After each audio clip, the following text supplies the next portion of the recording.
معزز سامعین، السلام علیکم ورحمۃ اللہ وبرکاتہ۔ اللہ تعالی فرماتا ہے، یعنی مہاجرین اور انصار میں سے جنہوں نے اسلام لانے میں سبقت اور اولیت کا شرف حاصل کیا، اور وہ لوگ جنہوں نے نیکوکاری میں ان کی اتباع کی، اللہ ان سے خوش اور وہ اللہ سے خوش ہیں۔ اللہ نے ان کے لیے ایسے باغ تیار کر رکھے ہیں جن کے نیچے نہریں بہ رہی ہیں، وہ ان میں ہمیشہ رہیں گے۔ یہ بڑی کامیابی ہے۔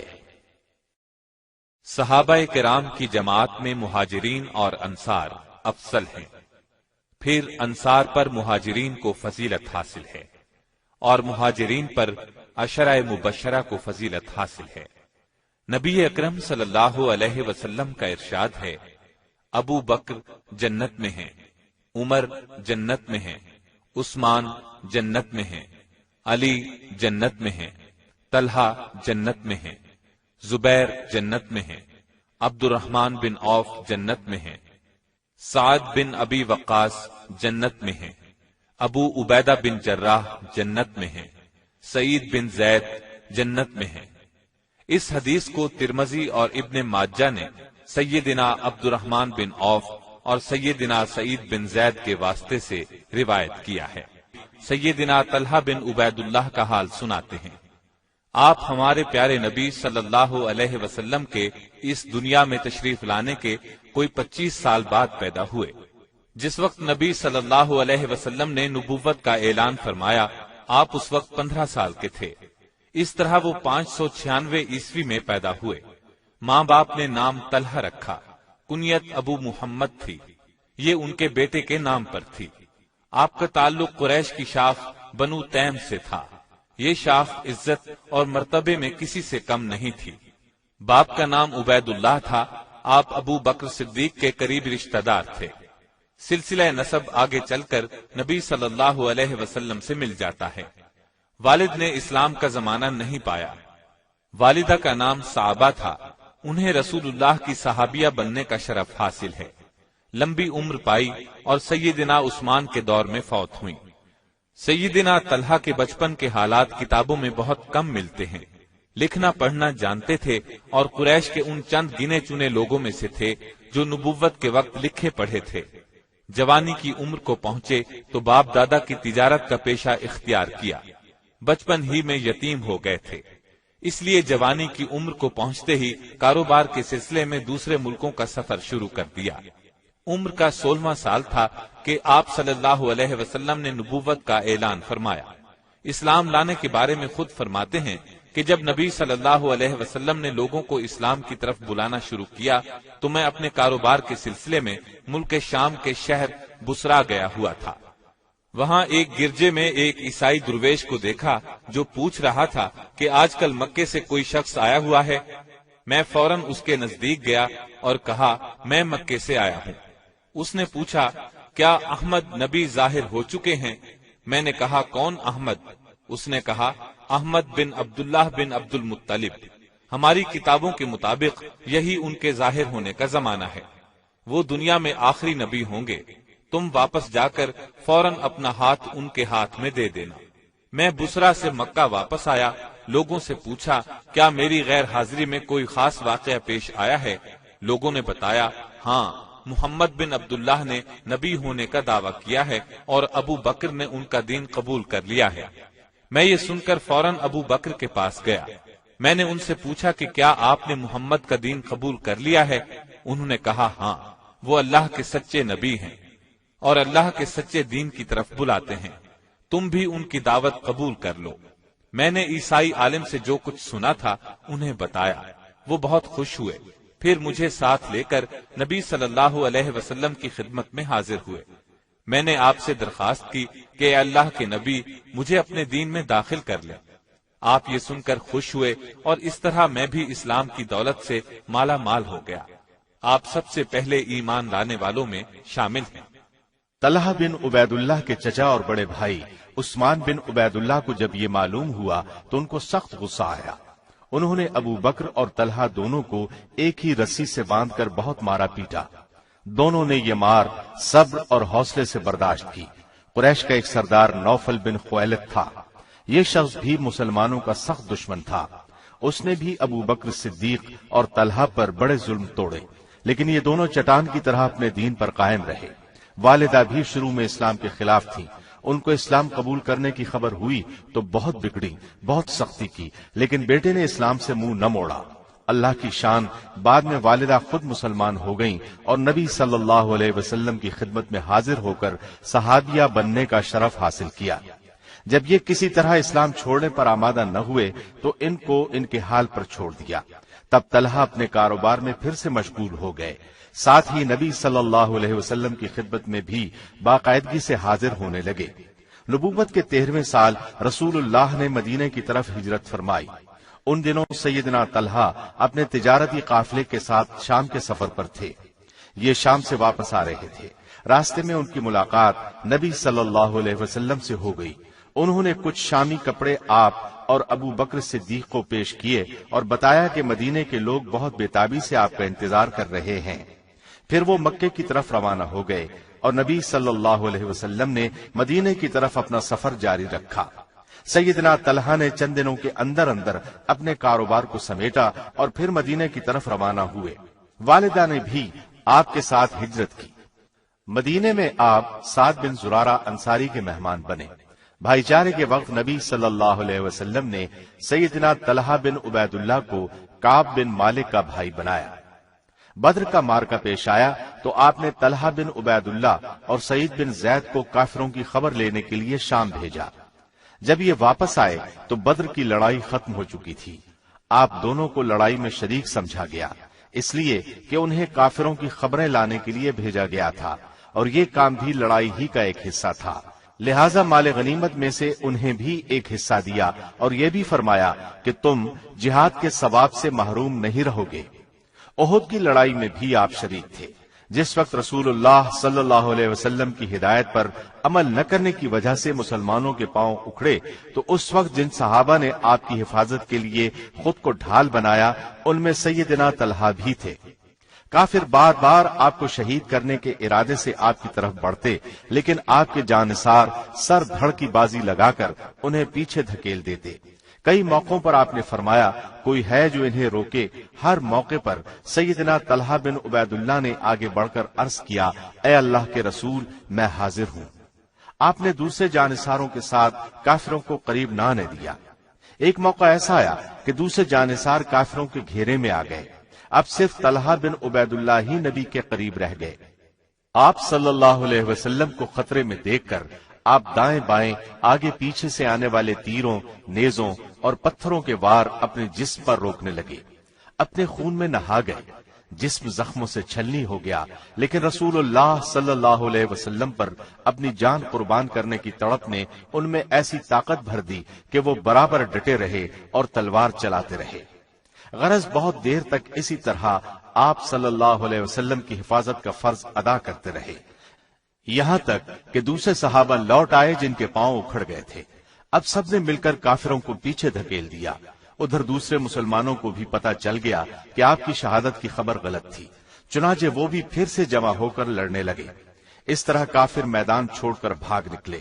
نبی صلی اللہ علیہ وسلم زخمی بھی ہوئے تھے، اس لیے سیدنا طلحہ نے اپنے زخموں کی پرواہ کیے بغیر آپ صلی اللہ علیہ وسلم کو اپنی کمر پر سوار کر کے پہاڑ کی چوٹی پر پہنچایا. اس موقع پر آپ نے فرمایا، طلحہ بن عبید اللہ نے جنت واجب کر لی.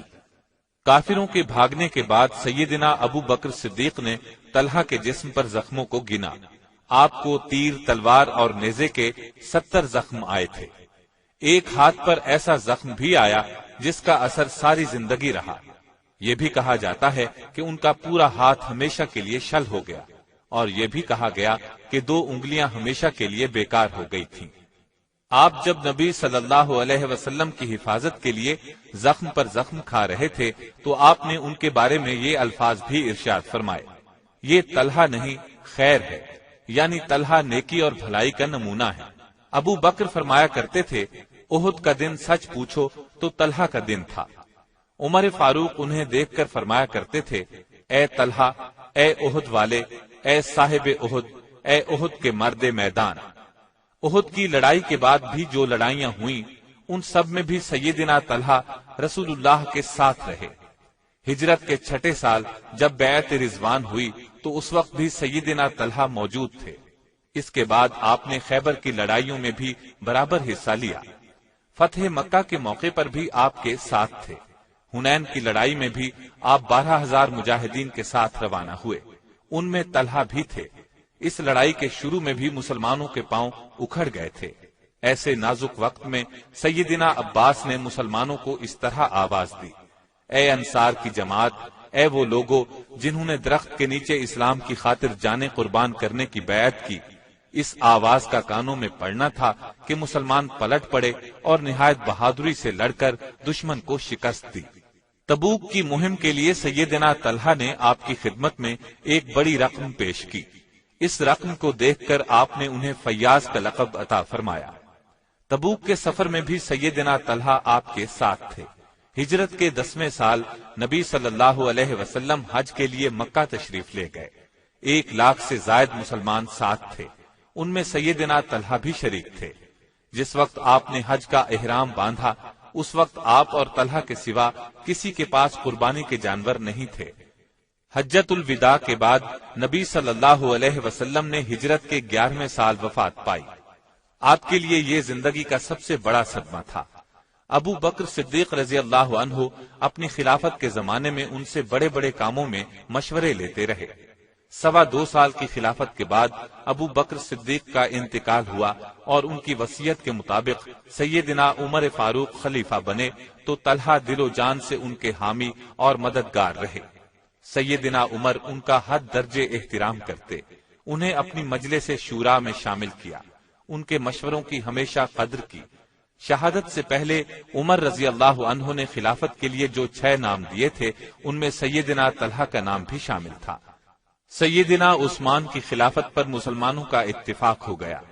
سیدنا طلحہ ان کے دور میں مدینہ ہی میں رہے۔ سیدنا عثمان رضی اللہ عنہ کے بعد سیدنا علی رضی اللہ عنہ خلیفہ بنے۔ مدینے کے مسلمانوں نے ان کے ہاتھ پر بیعت کر لی۔ سیدنا طلحہ نے بھی بیعت کی، لیکن جب انہوں نے دیکھا کہ جن لوگوں نے سیدنا عثمان کے خلاف بغاوت کی تھی ان میں سے بھی اکثر نے سیدنا علی سے بیعت کر لی ہے اور ان کے لشکر میں شامل ہو گئے ہیں، تو وہ سیدنا زبیر اور دوسرے کچھ صحابہ کو لے کر سیدنا علی رضی اللہ عنہ سے ملے، ان سے درخواست کی کہ قاتلوں کو پکڑ کر شریعت کے مطابق سزا دی جائے، کیونکہ ہم نے اس شرط پر آپ سے بیعت کی تھی کہ آپ مجرموں کو سزا دیں گے۔ سیدنا علی نے یہ سن کر فرمایا، عثمان کے گھر کا محاصرہ کرنے والوں کی تعداد ہزاروں میں ہے، موجودہ حالات میں ان سے قاتلوں کا پتہ چلانا مشکل ہے، ذرا امن ہو لے پھر تحقیق کر کے قاتلوں کو پکڑا جائے گا۔ ان کا جواب سن کر سیدنا طلحہ اور زبیر مکہ تشریف لے گئے۔ سیدہ عائشہ حج کے سلسلے میں مکہ میں موجود تھیں، سارے حالات انہیں بتائے۔ ان حضرات نے انہیں بتایا کہ مدینے کے لوگ بہت پریشان ہیں، وہ نہ اپنی حفاظت کر سکتے ہیں، نہ سیدنا عثمان کے خون کا بدلہ لے سکتے ہیں، اور علی باغیوں میں گھر کر رہ گئے ہیں۔ اس طرح سیدہ عائشہ رضی اللہ عنہا نے ان دونوں بزرگوں سے مشورہ کیا، حالات کو سدھارنے کے لیے بصرہ کی طرف روانہ ہوئیں، کیونکہ وہاں سیدنا طلحہ کے حامی بہت زیادہ تھے۔ راستے میں بہت سے لوگ ان کے ساتھ شامل ہوتے چلے گئے۔ ادھر سیدنا علی رضی اللہ عنہ کو لشکر کی آمد کی اطلاع ملی، وہ اپنے لشکر کے ساتھ آگے بڑھے۔ دونوں فوجیں بصرہ کے مقام پر ایک دوسرے کے آمنے سامنے آ گئیں۔ صلح کی بات چیت کی بہت کوشش کی گئی۔ سیدہ عائشہ کی طرف سے عثمان کا بدلہ لینے کا مطالبہ کیا گیا۔ سیدنا علی رضی اللہ عنہ نے اپنی مجبوریاں بیان کی۔ قریب تھا کہ صلح ہو جاتی، لیکن علی رضی اللہ عنہ کے لشکر میں موجود باغیوں نے جنگ چھیڑ دی۔ اب دونوں طرف سے جنگ شروع ہو گئی، دونوں طرف سے بہت سے مسلمان شہید ہو گئے۔ آخر سیدہ عائشہ رضی اللہ عنہا کے لشکر کو شکست ہوئی۔ اس وقت تک انہیں محسوس ہو چکا تھا کہ لڑائی سازشیوں کی سازش سے شروع ہوئی تھی، چنانچہ انہوں نے مسلمانوں سے کہا، میرے بچوں، یہ لڑائی غلط فہمی کی وجہ سے ہوئی۔ اس لڑائی میں چونکہ سیدہ عائشہ اونٹ پر سوار تھیں، اس لیے یہ جنگ جمل کے نام سے مشہور ہوئی۔ لڑائی شروع ہونے سے پہلے سیدنا علی رضی اللہ عنہ گھوڑے پر بیٹھ کر میدان میں آئے اور سیدنا زبیر کو رسول اللہ صلی اللہ علیہ وسلم کی ایک پیش گوئی یاد دلائی۔ آپ نے اس وقت کچھ اس طرح کے الفاظ فرمائے تھے، اے زبیر تم علی کے مقابلے پر آؤ گے، اس وقت تم غلطی پر ہوگے۔ ان الفاظ کو یاد کر کے سیدنا زبیر لڑائی کے میدان سے ہٹ آئے۔ انہیں اس طرح دیکھ کر سیدنا طلحہ نے بھی میدان سے نکلنا چاہا، چنانچہ اگلی صفوں سے نکل کر پچھلی صفوں میں چلے آئے۔ اس موقع پر اپنے ہی لشکر کی طرف سے ایک زہریلا تیر آیا، تیر آپ کے پاؤں میں چبھ گیا، آپ اس تیر کے لگنے سے شہید ہو گئے۔ کہا جاتا ہے کہ اس لڑائی میں سب سے پہلے سیدنا طلحہ ہی شہید ہوئے، اور ظاہر ہے اس وقت تک جنگ شروع نہیں ہوئی تھی، لہٰذا یہ تیر ان کے کسی مخالف نے چھوڑا تھا۔ علی رضی اللہ عنہ کو طلحہ رضی اللہ عنہ کی شہادت کی خبر ملی تو انہیں بہت صدمہ ہوا۔ آپ کی شہادت کا واقعہ 10 جمادی الاول 36 ہجری میں پیش آیا۔ اس وقت ان کی عمر 64 سال تھی۔ آپ کا قد درمیانے سے قدرے چھوٹا، چہرے کا رنگ سرخ و سفید، بدن خوب بھرا ہوا، سینہ چوڑا تھا۔ ذریعہ آمدنی تجارت تھا، حجاز کے بڑے تاجروں میں شمار ہوتا تھا۔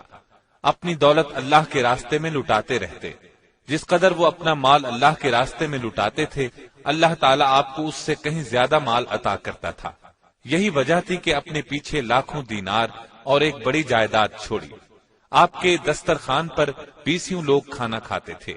مختلف اوقات میں کئی شادیاں کی، 4 لڑکیاں اور 11 لڑکے پیدا ہوئے۔ آپ کے سب سے بڑے بیٹے محمد کو نبی صلی اللہ علیہ وسلم کا صحابی بننے کا شرف حاصل ہوا۔ محمد بن طلحہ بہت عبادت گزار تھے، انہوں نے بھی اپنے والد کے ساتھ جنگ جمل میں شہادت پائی۔ سیدنا طلحہ بہت پاکیزہ اخلاق والے تھے، دیانت دار اور سخی تھے، شجاعت تو گویا ان کی گھٹی میں پڑی ہوئی تھی۔ صلہ رحمی کرتے تھے، بہت زیادہ مہمان نواز تھے، نبی صلی اللہ علیہ وسلم کے بہت قریبی ساتھی تھے۔ کثرت سے آپ کی باتیں سنی، لیکن حدیث نقل کرنے میں حد درجے احتیاط سے کام لیتے تھے۔ یہی وجہ ہے کہ کتب احادیث میں ان سے روایت کی گئی احادیث بہت کم ملتی ہیں۔ اس وقت تک کوئی حدیث بیان نہیں کرتے تھے جب تک ایک ایک لفظ کے بارے میں یقین نہیں ہوتا تھا۔ ایک بار ایک دیہاتی ان کی موجودگی میں رسول اللہ کی خدمت میں حاضر ہوا، اس نے آپ سے دین کے بارے میں کئی باتیں پوچھی۔ فرماتے ہیں اس دیہاتی کے بال بکھرے ہوئے تھے، وہ اسلام کے بارے میں پوچھ رہا تھا۔ آپ نے فرمایا دن رات میں 5 نمازیں پڑھنا ہر مسلمان پر فرض ہے۔ اس نے پوچھا کیا اس کے علاوہ بھی کچھ نمازیں میرے ذمے ہیں؟ آپ نے فرمایا تجھ پر اور کوئی نماز فرض نہیں، ہاں اپنی طرف سے پڑھنا چاہو تو پڑھ سکتے ہو، یعنی نفل نمازیں۔ پھر اس نے روزے کے بارے میں پوچھا، میرے ذمے کیا ہے؟ آپ نے فرمایا فقط 30، اگر تو اپنی طرف سے رکھنا چاہے تو رکھ سکتا ہے، یعنی نفلی روزے۔ پھر نبی صلی اللہ علیہ وسلم نے اس سے زکوٰۃ کا ذکر کیا۔ اس نے پھر کہا اس کے علاوہ بھی کچھ دینا میرے ذمے ہے؟ آپ نے فرمایا نہیں، کچھ نہیں، لیکن اگر تو اپنی طرف سے کچھ دینا چاہے تو دے سکتا ہے۔ اس کے بعد آپ نے اسے دین کی کچھ اور باتیں بتائیں۔ جب وہ اٹھ کر جانے لگا تو اس نے کہا میں اللہ کی قسم اس سے زیادہ کچھ نہیں کروں گا۔